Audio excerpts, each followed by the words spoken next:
मी तुम्हाला मगाशी सांगितलं आपल्या लहान लेकरांच्या हातामध्ये शिवचरित्र द्या. नक्की काय आहे शिवचरित्र? अहो जे एकदा वाचल्यानं कधीच पोट भरत नाही ना, ते आहे शिवचरित्र. अनेकदा वाचताना आम्हाला नवीन प्रसंग भेटतो, नवीन काहीतरी शिकायला मिळतं, नवीन यशस्वी होण्याचा मार्ग मिळतो. ते आहे शिवचरित्र. एकदा वाचून कधीच पोट भरणार नाहीये. अनेक वेळा आपण ते वाचल्यानंतर आपल्याला नवीन काहीतरी शिकण्याची संधी मिळते, ते म्हणजे आहे शिवचरित्र. या ठिकाणी आता शिवजयंती आली.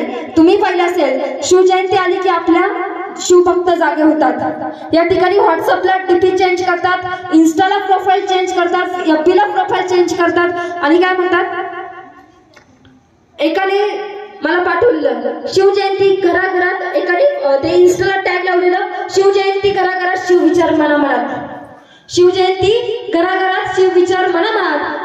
एकदा जणांनी काय पाठवलं, आलं आलं आलं भगवा वादळ आलं. मग भगवा वादळ गेलं कुठं आतापर्यंत? काय म्हणतो, आलं आलं भगवा वादळ आलं. मग भगवा वादळ गेलं कुठं?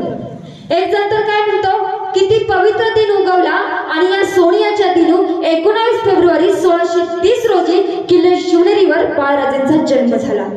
काय म्हणतो, किती पवित्र दिन उगवला आणि या सोनियाच्या पहाटी दिनांक 19 फेब्रुवारी 1630 रोजी किल्ले शिवनेरीवर बाळराजेंचा जन्म झाला. मग आता तुम्हीच मला सांगा की छत्रपती शिवाजी महाराज जन्माला आले म्हणून 19 फेब्रुवारी पवित्र झाली की 19 फेब्रुवारी आधीच पवित्र होता?